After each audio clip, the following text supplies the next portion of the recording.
mengusulkan Jenderal Hugeng Iman Santoso ini untuk dijadikan sebagai pahlawan nasional. Kebetulan hari ini juga kita memperingati momentum yang sangat sakral di mana kita memperingati Hari Pahlawan. Mengajak teman-teman yang lain ini untuk bisa ikut memberikan satu suara yang sama. Mendorong Jenderal Hugeng ini untuk menjadi pahlawan nasional. Bismillahirrahmanirrahim. Assalamualaikum warahmatullahi wabarakatuh. Teman-teman, sahabat Ruang Bicara dimanapun berada, kembali jumpa lagi dengan saya Ibrahim Malik Fatsai dari Ruang Bicara. Pada kesempatan hari ini kita akan ngobrol santai, di mana dalam program ini yang namanya Obsesi, obrolan santai dan ilmiah. Ruang Bicara tentunya hari ini sudah kehadiran tamu yang sangat spesial. Teman-teman sekalian, barangkali dari kalangan muda sebagian besar sudah mengetahui dua tokoh besar milenial ini. Siapa lagi kalau bukan Pak Wiryawan, Ketua Umum PP Hikmah Budi. Baik, pada topik pembahasan kita hari ini adalah membicarakan, kebetulan hari ini adalah Hari Pahlawan Nasional, yang mana sebelumnya telah beredar viral, Ketum. Beredar viral sosok seorang Wiryawan, di mana opininya menyangkut soal tokoh Polri. Nah, tapi sebelum lanjut ini teman-teman sekalian, biar saya bacakan sedikit siapa sih tokohnya dan apa sih latar belakangnya. Dia adalah seorang Hugeng Iman Santoso yang lahir di Pekalongan, Jawa Tengah pada 14 Oktober 1921, yang kemudian meninggal pada 14 Juli 2004. Beliau meninggal dengan usia 82 tahun. Nah, teman-teman sekalian, pada kesempatan hari ini dari PP Hikmah Budi bersama Ruang Bicara akan membicarakan sosok dari seorang tokoh Polri, yaitu Hugeng Iman Santoso. Pertama, Ketum, saya ingin sedikit meminta tanggapan Ketum bahwa ada beredar sebuah opini yang sangat kritis mendorong seorang Pak Hugeng almarhum untuk menjadi pahlawan nasional. Nah, apa alasan yang paling utama bagi teman-teman Hikmah Budi dalam mendorong Pak Hugeng sebagai pahlawan nasional di Hari Pahlawan Nasional hari ini? Dipersilakan Pak Ketum. Baik, terima kasih Bung Ibrahim ya. Siap. Bang Rey, siap. Saya nemanin Ketum dulu. Siap. Jadi usulan ini memang sudah banyak sekali yang mengusulkan. Yang pertama, baik dari kalangan aktivis mahasiswa, dari kalangan politisi, bahkan dari sejarawan juga sudah ada. Dan dari tokoh-tokoh Polri memang tidak begitu banyak yang memang menonjol, Bung Ibrahim, Bang Rey. Jadi ada 3 sebenarnya tokoh di Polri yang memang memiliki peran sentral di dalam membangun Polri. Yang pertama ada Kapolri pertama waktu itu Bapak Jenderal Sukanto, dan beliau sudah ditetapkan menjadi pahlawan nasional pada tahun 2020 lalu. Kalau tidak salah pada tahun 2020 Bapak Presiden Jokowi mengeluarkan surat untuk mengangkat Jenderal Sukanto, Kapolri pertama. Kemudian ada yang kedua, Komisaris Jenderal Polisi Muhammad Yasin namanya. Nah, jadi beliau ini adalah perintis pasukan pelopor di Brimob. Jadi beliau ini yang merintis pasukan Brimob, yang dimana juga sudah diangkat menjadi pahlawan nasional pada tahun 2015 kalau tidak salah, pada tahun 2015 di eranya Pak Jokowi juga, pada periode pertama waktu itu. Beliau juga sudah diangkat Jenderal Bintang 3. Nah, kemudian untuk di pucuk pimpinan tertinggi, ini ada satu lagi yang belum masuk, ya ini Jenderal Hugeng Iman Santoso. Nah, jadi beliau ini juga banyak memberikan framing yang baik ke masyarakat, bahwa polisi jujur, polisi baik, polisi lurus ini ada di sosok Jenderal Hugeng ini, begitu Bang Rey, bahwa beliau ini sering dipakai jargon-jargonnya sampai saat ini. Karena dulu almarhum Gus Dur pernah mengatakan bahwa hanya ada 3 polisi yang jujur yang ada di Indonesia, kata beliau. Ini dikatakan oleh beliau langsung semasa beliau masih presiden waktu itu. Ada 3 katanya. Yang pertama itu patung polisi, yang kedua polisi tidur, kemudian yang ketiga ada polisi Hugeng. Nah, jadi yang bernyawa ini hanya satu, hanya polisi Ugeng. Berarti bayangkan dari banyaknya polisi di Indonesia, berarti hanya satu yang hampir ribuan itu kan. Hampir ribuan pada waktu itu. Nah, mungkin inilah yang mendasari kami dari Hikmah Budi untuk mengusulkan Jenderal Hugeng Iman Santoso ini untuk dijadikan sebagai pahlawan nasional. Kebetulan hari ini juga kita memperingati momentum yang sangat sakral di mana kita memperingati Hari Pahlawan. Betul. Nah, jadi itu landasan kami di Hikmah Budi bahwa hanya ada 3. Ini bagian dari menyemangati sebenarnya, Bung Ibrahim, bahwa menyemangati anggota Polri yang lain supaya bisa meniru dan mengikuti jejak dari Jenderal Hugeng yang sampai saat ini namanya masih disebut walaupun sudah beberapa tahun silam meninggalkan kita bersama begitu. Itu Bung Ibrahim. Sebelum lanjut jauh ke sana tuh. Nah, Pak Ketum dan Bung Rey terkait dengan Pak Hugeng ini seperti yang tadi dijelaskan sebagai sosok polisi jujur. Oke. Nah, sedangkan di dalam Republik ini terutama di tubuh kepolisian masih banyak tokoh-tokoh Polri juga sama harus juga didorong sebagai tokoh atau pahlawan nasional. Nah, apa semangat yang paling dan motivasi yang paling utama selain dari tadi apa alasan-alasannya, motivasi utama yang paling terpenting bagi Hikmah Budi untuk mendorong ini Pak Hugeng? Baik, Bang Rey ya. Jadi ini Bung Ibrahim, ini menarik bahwa kita ketahui Bung Ibrahim, Bang Rey, bahwa Polri ini dari dulu memiliki peran yang sangat vital dan sentral. Mungkin ini kita sepakati bersama bahwa urusan keamanan dan ketertiban masyarakat ini ada di bawah kendali Polri. Terlebih dengan situasi dan kondisi saat ini bahwa Polri ini berada di barisan pertama yang berada di tengah-tengah masyarakat. Jadi ibaratnya Polri ini sebagai lapisan pertama negara yang bisa bersentuhan langsung dengan kelompok sipil yaitu masyarakat, termasuk dengan kita-kita yang di kelompok aktivis, ya kan? Ya kan? Nah, jadi ini adalah sebuah fenomena di mana Jenderal Hugeng ini akan menjadi sebuah bukan hanya menjadi sebuah jargon begitu kan? Bahwa sikap kemudian bagaimana yang tawarkan beliau pada waktu itu semasa menjabat sebagai Kapolri. Bahkan saya pernah menonton penggalan video beliau menertibkan tukang becak waktu itu di DKI Jakarta, itu dengan cara yang sangat humanis. Dan itulah yang mungkin hari ini harus Polri tunjukkan. Dan bukan hanya Jenderal Hugeng saja yang akan ini, tetapi juga bagaimana mengangkat lembaga. Nah, jadi pada peran pentingnya Bung Ibrahim bahwa ini pengangkatan Jenderal Hugeng bukan hanya sekedar mengangkat personal Jenderal Hugengnya, tetapi mengangkat Polri secara kolektif, ya kan? Jadi bagaimana lembaga yang namanya Kepolisian Negara Republik Indonesia ini terangkat kembali di masa kepemimpinan saat ini maupun di masa-masa yang akan datang. Karena menurut saya dari besarnya dan dari banyaknya anggota yang sudah dilahirkan oleh Polri, baru 2 yang menjadi pahlawan nasional. Pak Jenderal Sukanto dan Komisaris Jenderal Polisi Muhammad Jasir. Bayangkan dari jutaan mungkin dari dulu yang sudah menjadi anggota Polri. Dan satu sosok yang sangat menonjol, Jenderal Polisi Hugeng ini sudah layaknya dan sudah sewaktunya untuk menjadi pahlawan nasional. Jadi itu Bung Rey, Bang Ibu, bahwa bukan hanya personal Jenderal Hugengnya yang akan di sini, tapi mengangkat Polri secara kolektif. Ini adalah bentuk penghargaan negara, begitu. Jadi sekaligus apresiasi negara juga terhadap betul. Jadi apresiasi negara terhadap lembaga Kepolisian Negara Republik Indonesia ini, begitu. Begitu, Bung Ibrahim. Nah, Bang Wiryawan, banyak penjelasan yang tadi yang cukup menarik.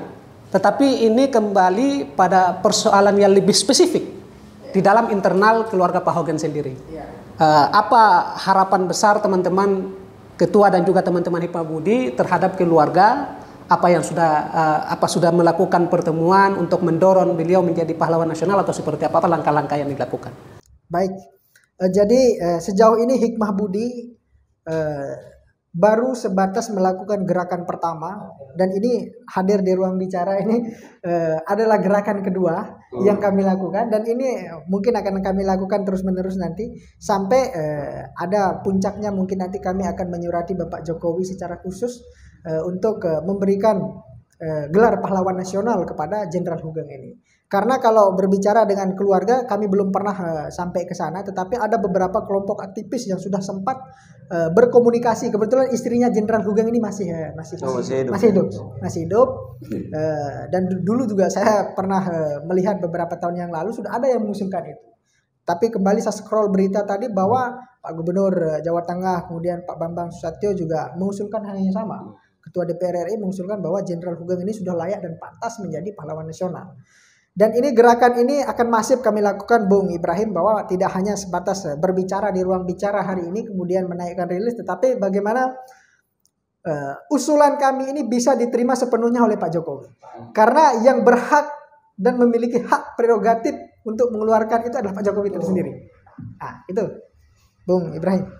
Nah, saya pikir yang tadi disampaikan bahwa ini bukan persoalan seorang Hoygeng Imam Santoso atau soal Mabes Polri-nya.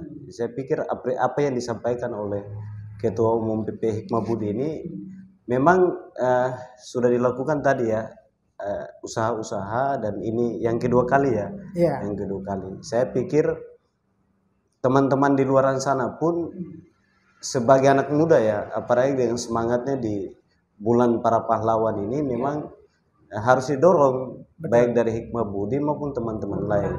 Nah, apalagi lembaga Polri secara keseluruhan.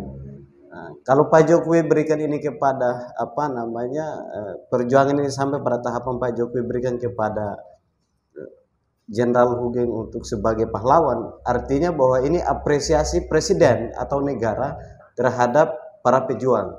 Bayangkan saja di era perjuangan yang dalam sejarah kita belajar, kita baca, kita temuin. Contoh di Maluku seorang Christina Marta Tiahahu, terus ada beberapa tokoh-tokoh wanita dan laki-laki lain, terutama wanita. Ya mereka hanya cuma ikut bapaknya atau kakeknya, mereka berjuang gitu ya untuk melawan penjajah. Itu pun diberikan gelar, kan kira-kira seperti itu.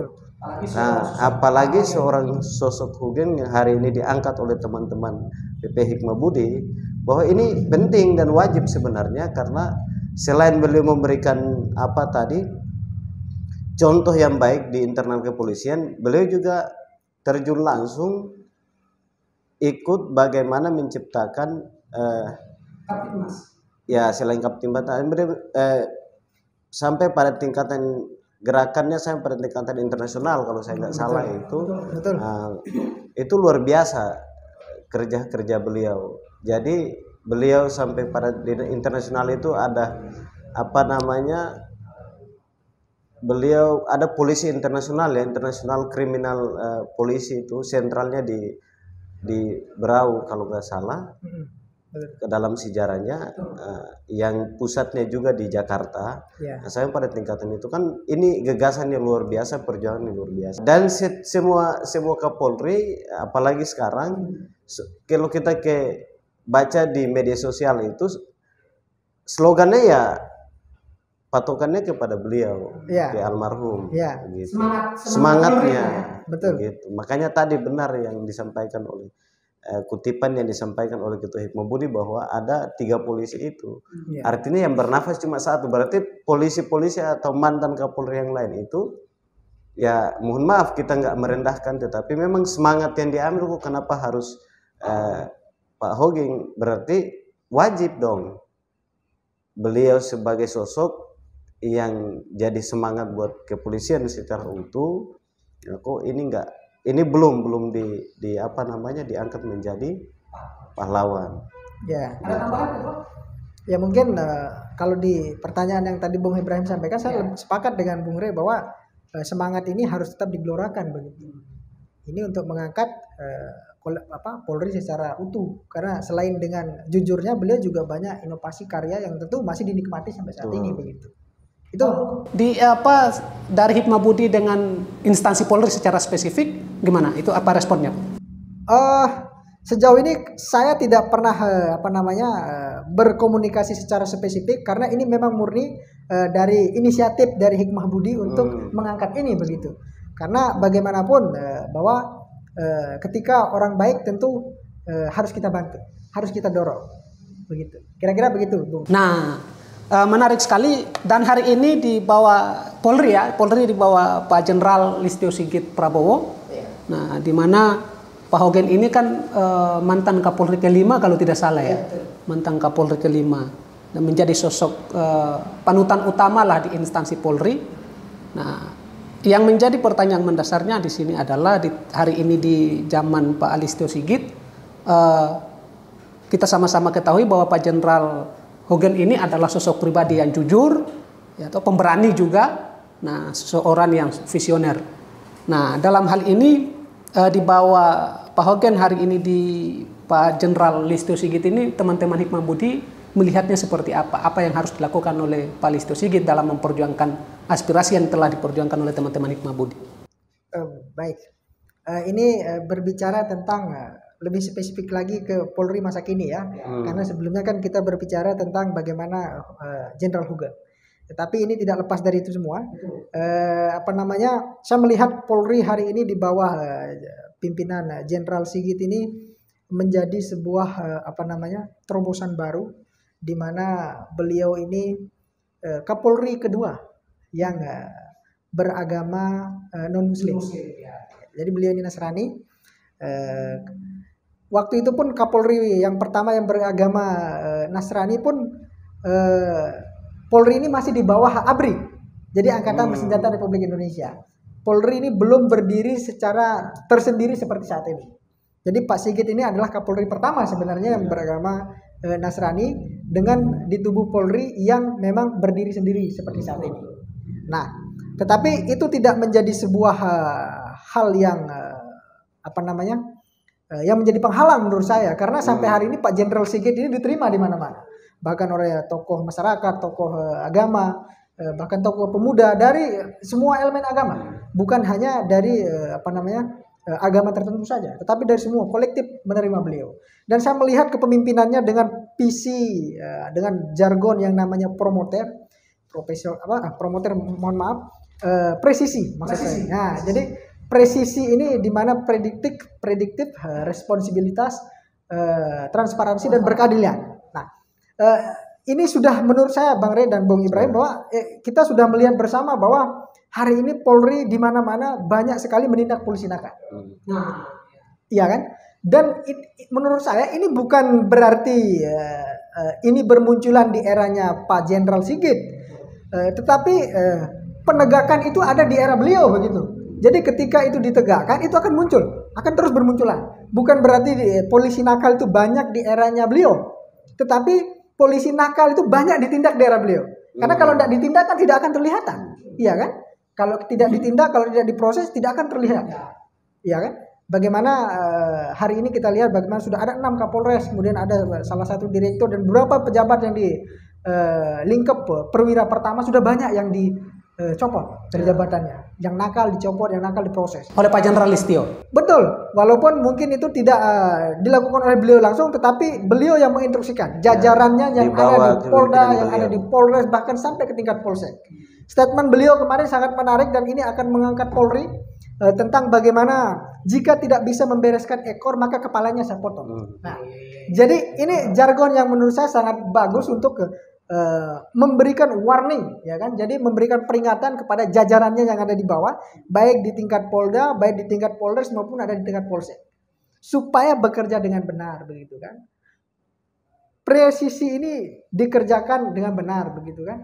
Jangan masyarakat ini kemudian diperas, kemudian jangan masyarakat ini dipersulit, jangan masyarakat ini juga hanya dijadikan sebagai korban saja, tetapi masyarakat ini adalah bagaimanapun masyarakat ini memiliki peran vital untuk mengangkat Polri itu sendiri. Karena kan penting sekali kita di mana kita berbicara polisi ini baik, polisi ini baik, polisi ini baik. Itu yang dibutuhkan Polri. Betul. Jadi mengayomi, humanis itu yang dibutuhkan. Jadi bagaimana hari ini Polri bisa ketemu dengan masyarakat, di situ masyarakat berbicara dengan Polri yang baik, begitu. Nah, saya rasa begitu, Bung Ibrahim. Baik, ya karena belakangan banyak sekali komentar-komentar masyarakat bahwa Polri lebih represif, betul. Apalagi dalam penanganan misalkan unjuk rasa. Unjuk rasa. Iya. Ya contoh kemarin kayak di Tangerang. Iya, betul. Terjadi smackdown, Betul. yang lagi rame-ramenya akan dibicarakan. Betul, di Smackdown ini kan apa namanya rekan kita Jadi ini kan menjadi dampak buruk untuk instansi Polri, citra Polri juga. betul. Dampak buruk yang tentu akan membuat citra Polri juga tidak bagus di masyarakat, terutama di kalangan aktivis gerakan ya. Terutama kayak kita ini dulu mungkin Bang Rey pada masanya kan sering turun ke jalan. Kalau saya sih masih sampai hari ini masih beberapa kali turun ke jalan, iya kan? Dan bahkan dulu saya di daerah sempat melakukan aksi, saya bersama dengan kawan saya yang dari PMI Tumda, beliau ditangkap di daerah kita, ditangkap Bang Rey, dipitang kita kan. Padahal kita di situ menyuarakan apa yang sebenarnya terjadi. Kecuali kalau kita mahasiswanya melakukan tindakan kriminal. Misalnya pengerusakan, kemudian menyerang aparat, melukai aparat. Boleh mungkin polisi melakukan pembelaan diri. Tetapi ketika dalam kondisi polisi ini tidak terancam, masih dalam keadaan normal, kemudian tidak ada sesuatu yang dirugikan, misalkan kita merusak fasilitas negara, untuk apa harus melakukan tindakan represi? Nah, ini mungkin juga menjadi sebuah PR penting bagi Bapak Kapolri untuk membenahi ini. Karena yang bersentuhan langsung dengan aktivis di lapangan ini kan ada dua korps. Yang pertama ada Sabara yang memang tugasnya mengamankan aksi. Kemudian ada juga bidang intelijen. Intelijen ini juga memiliki peran vital di mana pola komunikasi, membangun komunikasi ini menjadi penting supaya tidak miskomunikasi. Nanti kan misalkan di lapangan kita miskomunikasi, misalkan intelnya laporan, oh itu bawa bom katanya kan. Nah, ini kan ditangkap. Iya kan? Jadi ini dua elemen yang perannya sangat vital yang memang bersentuhan langsung dengan kelompok gerakan begitu. Jadi dua elemen ini juga Pak Kapolri harus perhatikan, harus memberikan instruksi khusus. Karena bagaimanapun hari ini kan media ada di mana-mana. Viral sedikit langsung. Jadi pola ini juga harus dijaga. Dan bagaimanapun Polri sampai hari ini dengan terus berbenah. Saya melihat bahwa Jenderal Sigit ini serius, Jenderal Listio Sigit ini serius dalam membenahi internal Polri. Begitu Bung Ibrahim dan Pak. Siap. Ada tambahan Bung Rey? Tambahannya memang nggak ada, tapi agak menarik. Dari diskusi awal kita ini sesuai dengan tema, memang negara ini butuh sosok seorang Hoegeng yang sang polisi jujur. Hanya yang tadi 3 itu ya. Betul. Hanya satu yang bernafas, kata almarhum Gus Dur. Iya. Bahwa hanya polisi Hoegeng. Kira-kira dari tadi sedikit disinir soal kebijakan Pak Kapolri hari ini, soal tindakan oknum polisi yang hari ini, contoh tadi disinggung sedikit soal kasus Smackdown yang ada di Tangsel ya, kalau nggak salah. Tangerang Kota. Ya. Kira-kira dengan adanya kebijakan Pak Kapolri hari ini, teman-teman dari Hikmah Budi mungkin kajiannya atau penglihatannya atau observasinya hari ini Pak Ketua Wirawan, kira-kira ketegasan yang disampaikan oleh atau langkah yang disampaikan oleh Pak Kapolri hari ini bisa lahir nggak Hoegeng baru di era Pak Sigit ini? Sigit. Iya.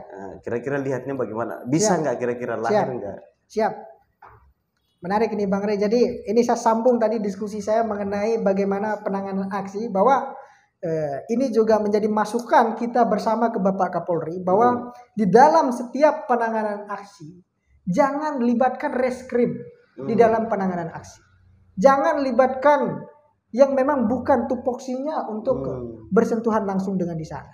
Saya melihat kalau tidak salah polisi yang ada di Tangerang Kota ini bukan dari anggota Sabara. Kalau tidak salah beliau ini dari Brimob atau kalau tidak salah dari Reskrim, antara dua elemen ini. Jadi menurut saya itu begini. Jadi ketika seseorang yang memang melakukan hal yang tidak pada tempatnya, tentu SOP-nya akan berbeda. Misalkan reskrim yang biasanya injak kepala pelaku kriminal misalkan. Iya kan, misalkan ya kan? Atau biasanya langsung main todong senjata untuk pelaku yang kriminal misalkan. Kan tidak seperti itu cara menangani seorang demonstrasi. Iya kan? Tidak begitu cara menangani seorang aktivis misalkan yang di jalanan yang tidak bawa apa-apa, hanya bawa toa, hanya bawa bendera, yang mungkin kalaupun nakal-nakalnya bakar ban. Iya kan? Tidak bakar kantor. Macet dikit lah. Iya, macet dikit. Iya, macet sedikit lah, tidak apa-apa. Tetapi menurut saya ini menjadi masukan khusus untuk Bapak Kapolri, jangan libatkan yang bukan pada posnya untuk berada di situ. Karena memang beda, psikologi mereka itu beda. Ya. Salah sedikit main hajar, salah sedikit main sikap. Sekarang mereka kan kira-kira ketemu selain tadi pelaku kriminal ya, mereka kan sudah ketemu dengan teroris. Betul. Gitu kan. Jadi betul. tindakannya pasti beda. Pasti beda. Di luar SOP. Di luar SOP. Dan ini merusak nama kepolisian. Nah, justru itu. Makanya ini penting sekali nih koordinasi yang benar-benar untuk menangani yang namanya demonstrasi. Balik lagi ke yang disampaikan Bang Rey tadi tentang Hugeng baru. Ya. Jadi bahkan jika Bapak Kapolri hari ini Bapak Jenderal Listio Sigit ini serius dan konsisten tentunya dengan transformasi Polri yang dinamakan presisi ini, saya pikir tidak menutup kemungkinan untuk memunculkan yang namanya jenderal-jenderal Hugeng baru. Yang walaupun dalam artian mungkin sosok-sosok yang mirip seperti beliau. Dalam tindakannya. Yang kemudian nanti bisa bertransformasi di tingkat Polres, di tingkat Polda. Bahkan bila perlu Bapak Kapolri ini sendiri. Yang akan menjadi contoh. Ya kan? Yang akan menjadi contoh yang baru terkait dengan bagaimana mewarisi sifat-sifat luhur dari seorang Jenderal Hugeng ini. Dan itu tidak menutup kemungkinan Bung Rey, Bung Ibrahim, bahwa Bapak Kapolri ini memiliki masa pensiun yang masih cukup lama, 6-7 tahun ke depan. Jadi beliau ini masih punya banyak sekali cara untuk memperbaiki internal di Polri. Kalau sebelumnya mungkin Kapolri itu biasanya tidak lama beliau. Jadi 2 tahun, 3 tahun yang biasanya cukup ini. 3 tahun itu sudah cukup lama, 3-4. Sebelumnya ada Pak Kapolri, Pak Tito, Jenderal Tito, tetapi sudah ditarik ke kabinet. Dan saya rasa hari ini dengan adanya Jenderal Sigit yang memiliki masa pensiun yang cukup panjang, waktu untuk membenahi dan memperbaiki internal Polri itu masih sangat terbuka. Dan beliau ini berpeluang menjadi Hugeng baru di kepolisian. Amin. Kita doakan itu. Dan tentu kita berharap itu terjadi ketika jargon beliau yang dinamakan presisi, transformasi birokrasi di dalam Polri yang namanya presisi ini betul-betul dijalankan. Jadi pertama prediktif, yang kedua responsibilitas, yang ketiga transparansi, kemudian berkeadilan. Jadi ketiga 4 ini yang sudah diterapkan, saya rasa transformasi di Polri akan menjadi lebih bagus ke depan. Karena jangan sampai Polri ini saya pernah mendengarkan salah satu tokoh berbicara bahwa ketika kita membuat laporan atau ketika kita mengajukan sebuah aduan, jadi ada 3 yang menyebabkan Polri ini bisa bekerja. Yang pertama itu ada atas perintah pimpinan. Kalau pimpinannya perintah biasanya cepat dikerjakan. Kemudian tekanan publik, misalkan di demo terus-terusan, kemudian dinaikkan di media, di up di mana-mana, biasanya agak cepat prosesnya. Kemudian yang ketiga kalau ada uang. Jadi 3 aspek ini harus terbantahkan hari ini dengan kepemimpinan Jenderal Sigit. Misalkan ada rakyat kecil yang memang ditindas, misalkan proses hukum dalam artian kerjakan apa yang menjadi aduan masyarakat, kerjakan. Jadi ini yang harus terus di framing oleh Bapak Kapolri. 3 hal ini harus terbantahkan, begitu. Bantah yang 3 ini dengan cara-cara yang baik tentunya. Mungkin itu yang yang perlu dilakukan di internal Polri hari ini. Mengenai juga dengan Jenderal Hugeng baru, saya rasa itu tidak menutup kemungkinan. Di tengah posisi Polri hari ini juga sangat strategis di negara ini. Itu kita ketahui jika bersama. Presisinya dijalankan dari pusat sampai ke daerah, dari Mabes Polri sampai ke Polsek, pasti hadir atau lahir Hugeng baru itu ya. Betul. Karena bagaimana kita ketahui hari ini, terutama di bagian vaksinasi, kita ketahui bahwa Babin Kantipmas ini dengan Babinsa tentunya dari elemen TNI di situ menjadi garda terdepan dalam mengkampanyekan vaksinasi di Indonesia. Dan menurut saya Babin Kantipmas ini juga sangat perannya sangat vital, Bang Rey, untuk mengkampanyekan polisi yang jujur itu. Jadi memanfaatkan Babin Kantipmas ini untuk memberikan sosialisasi yang baik ke masyarakat, kemudian mengajak masyarakat untuk bagaimana membicarakan Polri yang baik-baik, dan tentu harus dicontohkan juga oleh Babin Kantipmas tersebut. Tetapi dari pengalaman saya, dari banyak hal yang saya lakukan di daerah, saya melihat Babin Kantipmas ini menjadi polisi yang sangat baik. Dalam artian banyak membantu masyarakat. Jadi karena memang Babin Kantipmas dengan Babinsa ini yang bersentuhan langsung dengan masyarakat di tingkat desa. Itu. Jadi itu Bang Rey, bahwa tidak menutup kemungkinan itu untuk terjadi, bahwa transformasi Polri yang presisi ini harus diterapkan sampai ke tingkat paling bawah. Bahkan sampai ke Babin Kantipmas ini kalau di tingkat desanya. Itu. Bung Rey, ada tambahan lagi? Apa kira-kira pesan penting kepada teman-teman muda, Iya. terutama aktivis Cipayung lah kira-kira. Cipayung Plus lebih gitu ya. Ya, kira-kira Iya. pesannya untuk bagaimana bisa terkait dengan Bisa semangat sih ini. lah begini kan. Siap. Dalam menyampaikan bahwa Jenderal Hugeng ini layak menjadi pahlawan nasional. Kira-kira begitu, Bang Rey. Jadi memang hari ini tadi Bung Rey juga sudah menjelaskan bahwa sudah ada beberapa elemen yang berbicara sebelumnya dari tokoh dari elemen kepemudaan. Tetapi tidak banyak dari banyaknya elemen pemuda. Kira-kira begitu. Sudah ada beberapa yang berbicara, tetapi itu masih belum banyak jika dibandingkan kalau di kelompok Cipayung Plus itu ada 10 organisasi kemahasiswaan dan pemuda. Kalau di yang skopnya yang lebih besar ada di KNPI yang merupakan gabungan dari elemen yang lain. Kalau kita berbicara itu, saya pikir jadi maksud saya kalau kita mengajak, dalam artian bahasa sederhananya mengajak, atau bagaimana teman-teman yang lain ini untuk bisa ikut memberikan satu suara yang sama, mendorong Jenderal Hugeng ini untuk menjadi pahlawan nasional. Saya pikir itu akan menjadi lebih kuat dorongan untuk Pak Jokowi untuk menguatkan beliau. Jadi dalam artian bahwa Pak Jokowi mungkin nanti akan berpikir ketika banyak rekomendasi, banyak usulan yang mengusulkan hal yang sama, misalnya mengusulkan Jenderal Hugeng. Jadi Pak Jokowi mungkin nanti akan berpikir bahwa ya sudah sepantasnya beliau ini untuk menjadi pahlawan nasional. Gitu. Jadi menurut saya penting ini, saya mengajak rekan-rekan yang lain, rekan-rekan saya di aktivis pergerakan kemahasiswaan dan kepemudaan untuk bersuara ataupun memberikan tanggapannya berupa hal yang sama terkait dengan adanya Jenderal Hugeng ini untuk diusulkan sebagai pahlawan nasional. Baik teman-teman, terima kasih Pak Ketum dan Bung Rey pada kesempatan hari ini di mana obrolan santai dan ilmiah ini membicarakan sang polisi jujur Hogen Imam Santoso yang banyak diulas oleh Bung Wiryawan, Ketua Umum PP Himabudi. Semoga menjadi harapan besar kita bersama sosok Hogen Imam Santoso dapat diberikan penghargaan sebagai pahlawan nasional. Mudah-mudahan, amin. Demikian teman-teman sekalian, kurang lebihnya mohon maaf. Saya Ibrahim Malik Fatsih undur diri dari Ruang Bicara mengucapkan selamat. Assalamualaikum warahmatullahi wabarakatuh.